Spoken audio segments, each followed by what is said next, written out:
you're bad. I'm just cutthroat.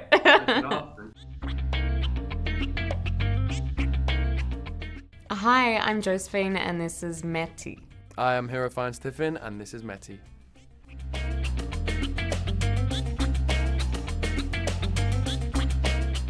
There's a lot that's up with them and there's a lot of challenges to face. The kind of theme of the obstacles they come across are similar in terms of they're in the adult world now and they're dealing with kind of more adult issues as opposed to the ones they went through when they were kind of still going through education.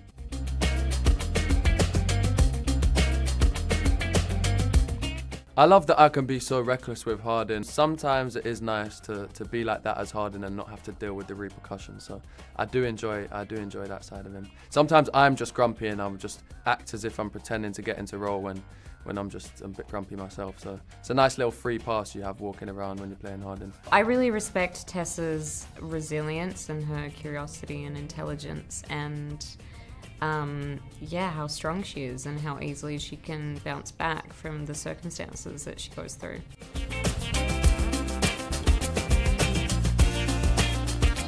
Kind of doesn't matter if it is because they're done. So there's nothing you can do about it. Oh, you're bad. I'm just cutthroat. Yeah, I think similar to what Joe said, I don't think we see it as a pressure. It's like a kind of responsibility almost, or like, I mean, it's what we try and do anyway. So it's not like we're like, oh God, we have to worry about that. That's kind of our job in the first place. So I think it's more of like we accept the pressure, if you want to call it that, and the responsibility, and like we enjoy trying to. I mean, that's what our job is, to try and please the fans by bringing these characters to life for them. So yeah, I think we happily take that pressure on board. Yeah, I think everyone who's a part of the filmmaking process has a different role. Either it's their task to adapt the book into a script or to direct it or to act in it, and I think you just have to do your thing and try to do it to the best of your ability, and then whatever happens afterwards happens.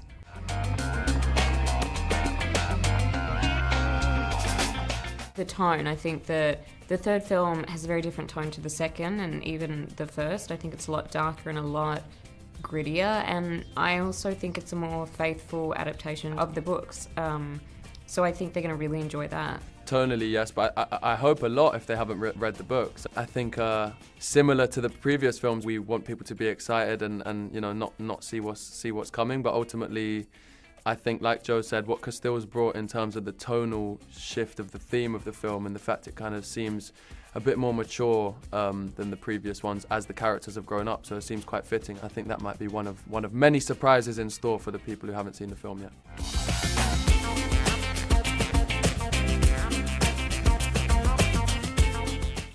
I feel like with Hardin, he knows a lot of what he has to do. It's just a question of doing it. So as opposed to giving him advice, I'd be just more supportive in reassuring him and supporting him rather than saying, you shouldn't be doing this, you should do that. I think Tessa has a tough road ahead of her, and I would just say, jokingly but also seriously, do you know what you're doing? Like, make sure that you're, like, this is going to be an emotional roller coaster, and just, if it's a roller coaster that you want to go on, be prepared for that.